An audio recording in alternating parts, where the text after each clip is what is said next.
I want to start by naming something that a lot of people experience early in their career, but almost no one talks about directly.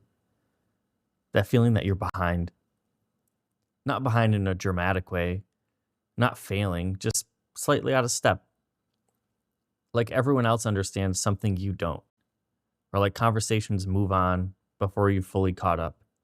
Like you're doing the work, but you're never totally sure whether you're doing it right. Most people interpret that feedback as feeling incompetent. They assume it means they're missing something obvious, or that they're not cut out for this, or maybe that they're already falling behind, even if no one has said that part out loud. What I want to tell you up front is this: that feeling is not a personal failure, it's structural. And if no one names it for you, it's very easy to misread what's actually happening. You're listening to The Practice of Practice, a podcast for architects, designers, and emerging professionals navigating the gap between school and real work.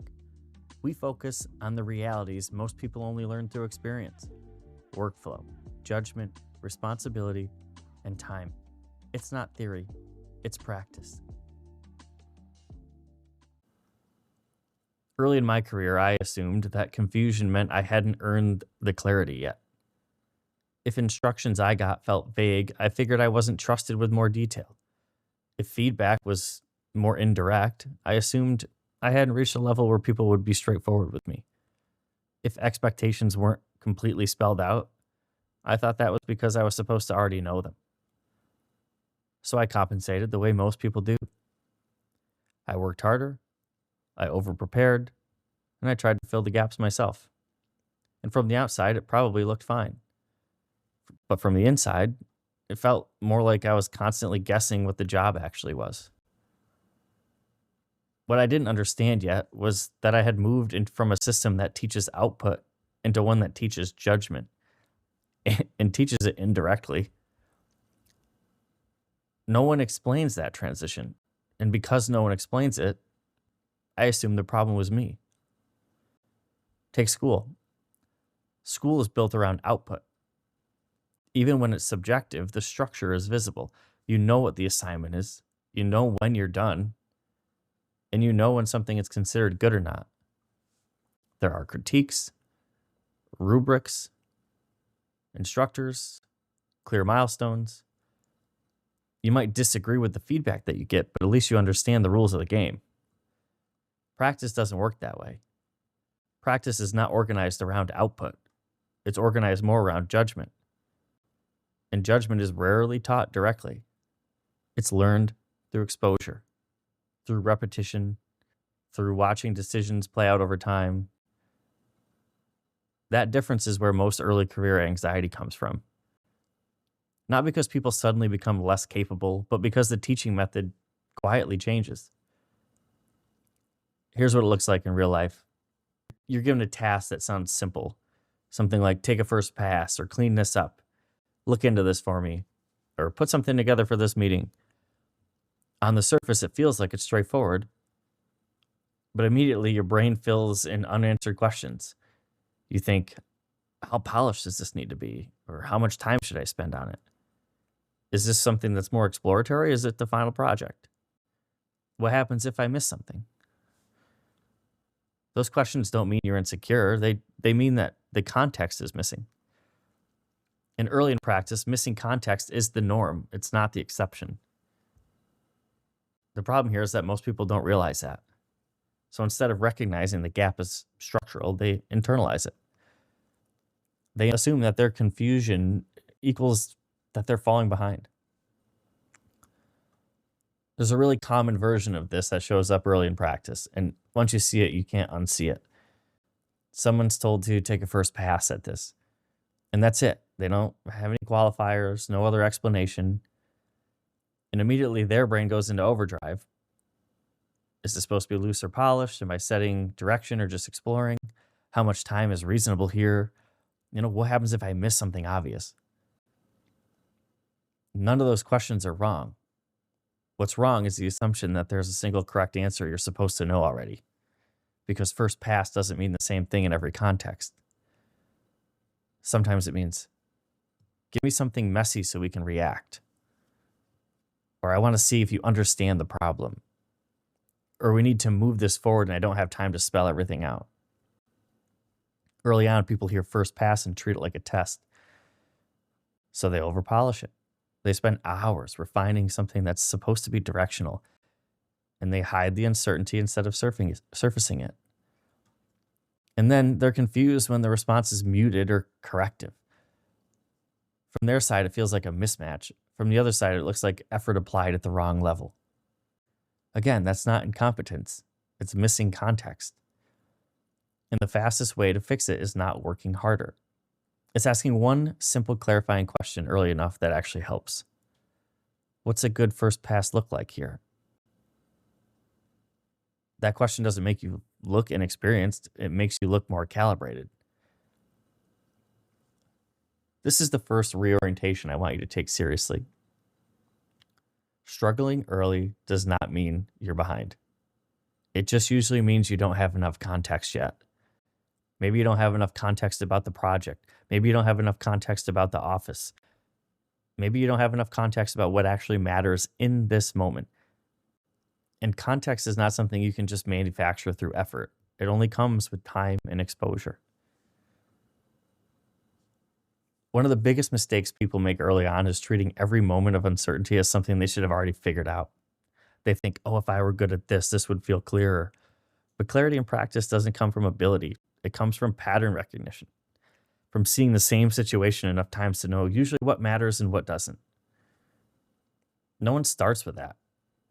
Everyone just earns it slowly.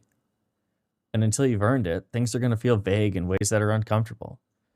Again, that doesn't mean you're failing. It just means you're early. And this is why working harder doesn't always fix that feeling. Yeah, you can stay later. Yeah, you can refine more.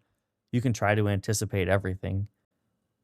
But that doesn't replace context. In fact, sometimes it makes the confusion worse because you're putting a lot of energy into decisions that don't actually carry much weight. And when the feedback doesn't match the effort, you feel even more off balance. That disconnect is not a signal to try harder. It's a signal that you're optimizing without orientation.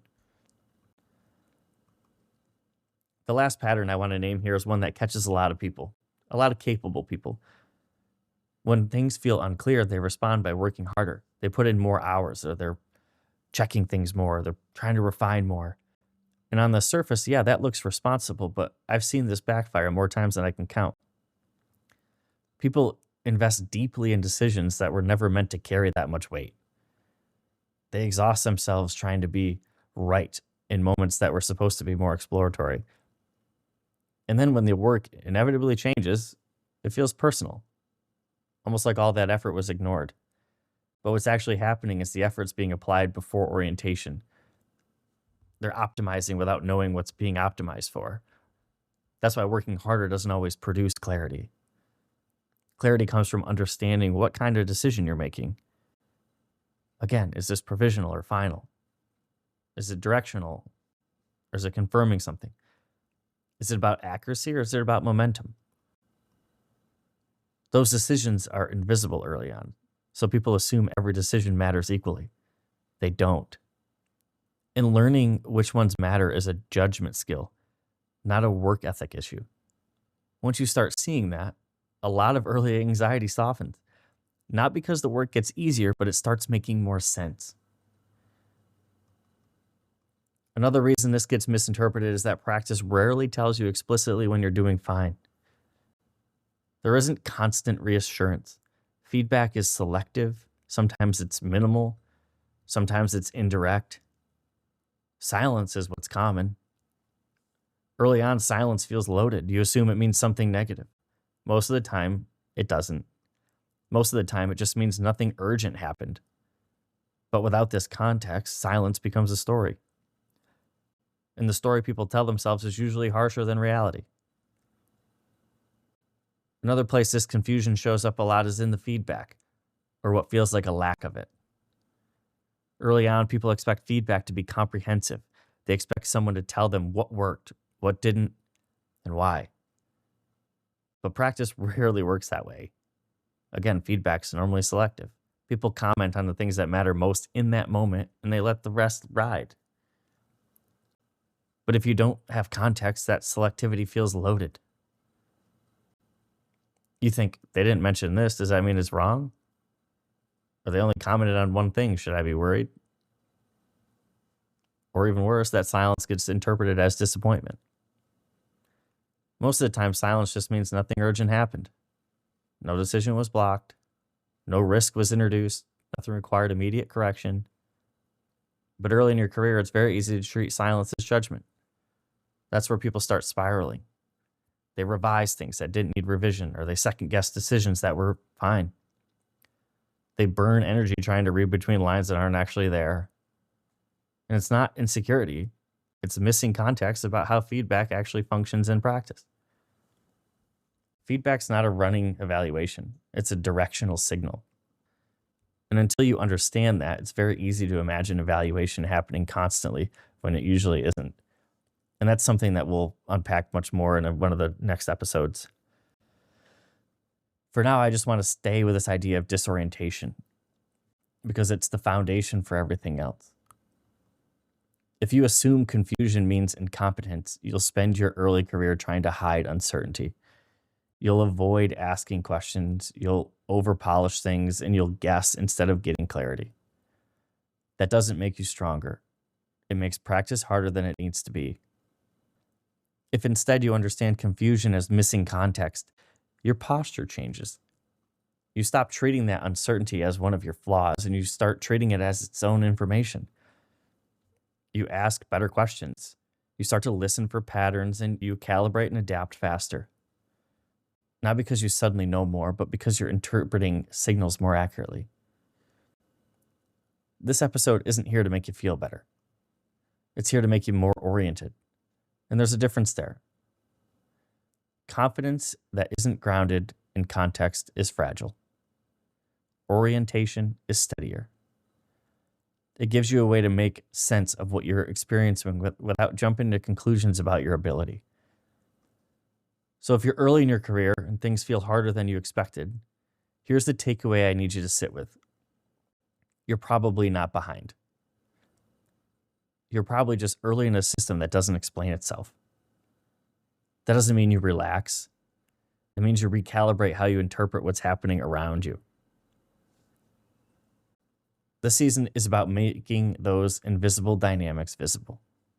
Not so you can game them, not so you can perform better, but so you stop misreading normal practice signals as personal shortcomings. In the next episode, we're going to build directly on this. We'll talk about what you're actually being evaluated on, why most people imagine judgment happening in ways that rarely does. Because once you understand that, a lot of early anxiety loses its grip. And that's where trust starts to replace performance. And that's where the practice begins to feel navigable instead of challenging and opaque. The practice of architecture is not intuitive, but it is learnable. So don't worry. We'll keep building from here.